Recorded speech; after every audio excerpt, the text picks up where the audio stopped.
Good morning guys. Tayo po ay magbubukas ng dilata ng mga gatas.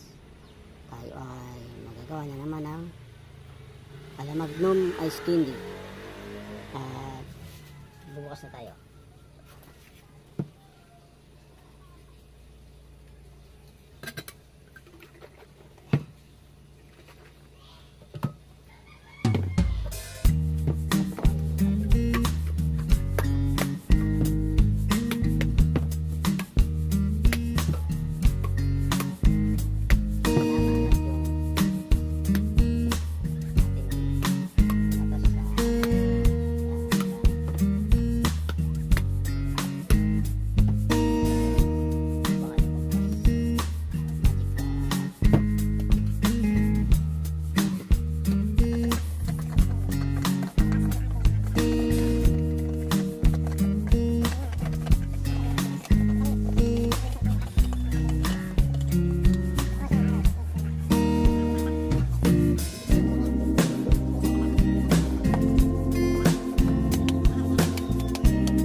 na ang ating ano, tayo magluluto na ng ang niluluto natin ay chocolate na ilalagay sa gatas. Kung paano ang diskarte, kung buo siya may ilalagay sa loob ng plastic na maliliit, kung paano ang diskarte ang ating paggawa. Kikita nyo mamaya na nilulusaw lang ice candy, chocolate na yun, niluluto pa yan. Kailangan lutuin yan, i-mix pa yan dito. Kita nyo mamaya yan guys. Paano hinalo ko yan.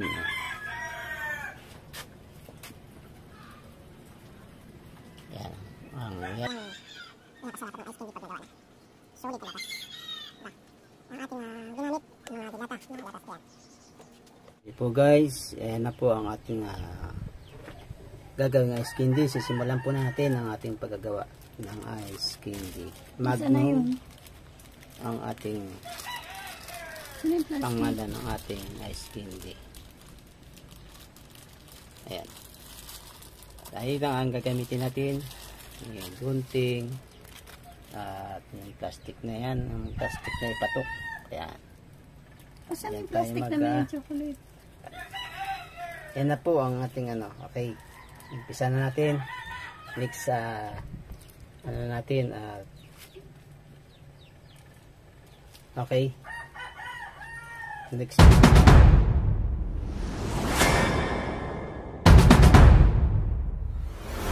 Medyo masikip ang ating pwesto. Dito lang tayo.